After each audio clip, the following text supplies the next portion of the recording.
सूरदास जी का जीवन चरित्र देख लीजिए। सूरदास जी को भविष्य बताने की विद्या थी, नेत्र नहीं थे उनके पास, लेकिन सूरदास जी जन्मांध नहीं है। कुछ पीड़ा हुई थी जिसके कारण उनके नेत्र की ज्योति चली गई, पर उनको एक दिव्य विद्या थी, सामने आकर के जो बैठ जाता था और जो पूछता था सूरदास जी उसको बता देते थे। पिताजी ने कहा, सूरदास इतनी अच्छी विद्या है तुम्हारे पास, तुम इससे धन क्यों नहीं लेते? बोले, पिताजी भगवत प्रदत्त विद्या को मैं बेच नहीं सकता, ये मैंने कहीं से सीखी नहीं है, ठाकुर जी की कृपा से मुझे प्राप्त है, मैं इसका विक्रय नहीं करूंगा। तो बोले, विक्रय नहीं करेगा? पूरे दिन घर में पड़ा रहता है, यहाँ पे भीड़ लगी रहती है, 1 रुपया तुम लेते नहीं हो, निकल जाओ घर से। निकल गए घर से।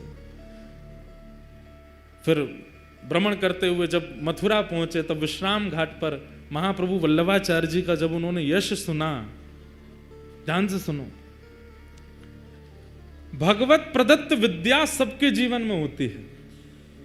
ठाकुर जी कोई ना कोई गुण देकर के सबको भेजते हैं। मेरे अंदर भी है, आपके अंदर भी, यहां बैठा कोई व्यक्ति ऐसा नहीं है जिसको भगवत प्रदत्त विद्या ना हो। एक गुण सबको देके भेजते हैं, पर उस गुण का सदुपयोग हम नहीं कर पाते। कई लोगों को पता चल जाता है कि हमारा कंठ बहुत अच्छा है, तो वो लोक रंजन में लग जाते हैं, सबको रिझाने में गा करके। कई लोगों को पता चलता है हमारा रूप बहुत सुंदर है, तो वो लोगों को लुभाने में लग जाते हैं। कई लोगों की पाक विद्या अच्छी, तो वो लोगों को खिलाने में लग जाते हैं। कई लोगों का नृत्य बहुत अच्छा, तो वो लोगों को रिझाने में लग जाते हैं। पता चल जाए कि कोई भगवत प्रदत्त विद्या है या भगवत प्रदत्त गुण हमारे पास है, उससे हरि को रिझाओ, हरि रिझेंगे। सूरदास जी महाराज को लगा कि मैं बिना नेत्रों के लोगों का भविष्य देख लेता हूं, लोगों की खोई चीज ढूंढ लेता हूं, लोगों का पास्ट पता है, फ्यूचर पता है, सब कुछ मुझे पता है बिना नेत्रों के, पर इस गुण से मैं संतुष्ट नहीं हूं। इसी भावना को चित्त में धारण करके श्रीमद् वल्लभाचार्य जी के पास गए, महाप्रभु जी के चरणों में प्रणाम किया। तो महाप्रभु जी ने उन पर दृष्टि डाल करके देखा, और जैसे ही ब्रह्म संबंध हुआ, जैसे ही गुरु दीक्षा प्रदान की श्री सूरदास जी को, सूरदास जी से कहा, तुमने बहुतों का भविष्य देखा है, तुम पास्ट में जा जा करके सबका देख लेते हो, अब मैंने तुम्हें ब्रह्म संबंध दे दिया है, अब ब्रह्म का पास्ट देखो, ठाकुर जी का जीवन चरित्र देखो। आहा, जैसे ही सूरदास जी ने नेत्र बंद करके चिंतन लगाया, अब किसी जीवात्मा का कोई भविष्य आदि नहीं दिख रहा है, या किसी जीवात्मा की पूर्व की स्थिति नहीं दिख रही, अब ठाकुर जी की लीला दिखने लगी उनको। और सूरदास जी ने, तब मेरे को सूरदास जी आज इसलिए याद आ रहे हैं, सामने ही बैठे हैं, वहीं ऊपर ही बैठे हैं, और बार बार अपना तंबूरा लेके ऐसे वो ठाकुर जी ऐसे बैठ करके सुन रहे हैं, तो मेरी बार बार दृष्टि पड़ती है, इसलिए बार बार सूरदास जी स्मृति में आ रहे हैं, लेकिन भाव की पुष्टि हो रही है, इसलिए मैं बोल रहा हूँ। और सामने ही जब बैठे हैं, और कोई यहाँ शंकराचार्य जी भी बैठे हैं, ऋषि अत्रि भी बैठे हैं, वशिष्ठ जी भी बैठे हैं, पर हम वैष्णवों की ध्वजा लेकर के भक्ति के आगे यही चल रहे हैं। जैसे ही ब्रह्म संबंध हुआ, पहला पद सूरदास जी ने कौन सा कहा? इतना सुंदर पद है, बस मुझे मिल जाए। आहा,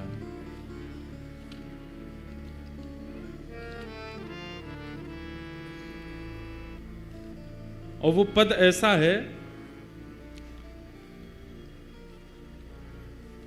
कि श्री राधा रानी पहली बार नंद भवन आई हैं, और सूरदास जी को दिख रहा है विश्राम घाट पे बैठ करके, और वल्लभाचार्य जी कह रहे हैं, कहां दिख रहा है, गाओ।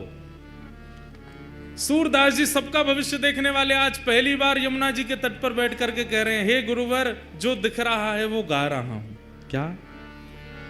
कि यशोदा मैया राधा कुंवरी सवारती, प्यारी यशोदा मैया राधा कुंवरी सवारती। जय जय। ऐसा दिख रहा है कि नंद भवन में ठाकुर जी मैया ते लड़ रहे हैं, अच्छा कहा कह रहे हैं? बोले यूं कह रहे हैं, मेरो ब्याह कराओ, मैं ब्याह करूंगा मैया, मैं चोरी चकारी और सबरो उदम छोड़ दूंगा, मेरो ब्याह करो। मैया बोली लाला 3 बरस को 3.5 बरस को तू है, अभी तो ब्याह करेगो। इतने में ही बाहर नंद भवन की, अब पूरी कथा तो मैं नहीं सुनाऊंगा, बहुत बड़ी है, कल अगर अवसर मिलेगा तो सुनाऊंगा। एक दिन पहले ही ठाकुर जी मिले किशोरी जी से पहली बार, और किशोरी जी को अपने नंद भवन को सबरो मार्ग बता दियो, वहां मेरो घर है, वहां मैं रहूं, और मेरो नाम है कुंवर कन्हई। तो मैया तो लड़ रहे हैं मेरो ब्याह करा दे। इतने में ही किशोरी जी ढूंढते ढूंढते नंद भवन पहुंच गई। मैया बोली इतनो सो है तू, अभी नेक्स्ट 100 अभी तो ब्याह करेगो, बहू कैसी चाहिए? इतने में ही बाहर से आवाज आई, कुंवर कन्हई। किशोरी जी पधारी हैं। ठाकुर जी के कान खड़े, मैया सुन देख कौन बोल रहा है? कुंवर कन्हई।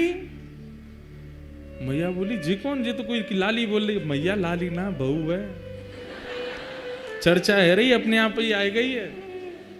श्रीमद वल्लभाचार्य जी सन्मुख बैठे हैं और सूरदास जी, एक आचार्य की कृपा हो गई और अपने भगवत प्राप्त गुण से ठाकुर जी की द्वापर की लीला देखने लगे और देख करके गाने लगे। क्या लीला हुई? वो ठाकुर जी दौड़ करके गए, द्वार खोलो। यशोदा जी किशोरी जी को भीतर लेकर के पधारी। अरे लाली, कौन की लाली है तू? अब किशोरी जी संकोच में खड़ी हैं, ठाकुर जी को देख रही हैं। ठाकुर जी कह रहे हैं बताओ कौन की लाली हो? किशोरी जी कुछ नहीं बोली। तो ठाकुर जी, मैया जे ब्रजभान गोप की लाली है। अच्छा, बरसाने वाले ब्रजभान गोप? किशोरी जी कुछ नहीं बोले। अच्छा, तेरो गांव कौन सा है? मैया बरसाने गांव में रहे, रावल गांव की है। अच्छा, तेरी मैया को नाम तो मुझे कछु ऐसो याद है, मुझे याद नहीं आ रहा है। ठाकुर जी बोलो कीर्ति मैया। तो ते पूछ रही हूं मैं, तू काय को बता रहा है? या ते पूछ रही हूं या बता दे।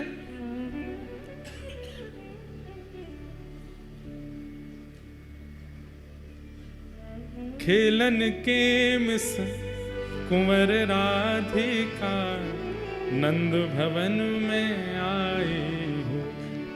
क्रम जो चंद्रदास जी का चल रहा है वो चलेगा, अभी भाव आयो है। सूरदास जी महीते कह रहे हैं सुनाओ। किशोरी जी आ गई हैं, माता जी पूछ रही हैं, पर ठाकुर जी सबरो उत्तर दे रहे हैं। ठाकुर जी को पकड़ के मैया बोली, अरे इतनी देर से तू बोल लो, तू कब मिलो जाते? कहाँ मिलो? अब किशोरी छोड़ दी, ठाकुर जी पकड़ लिए।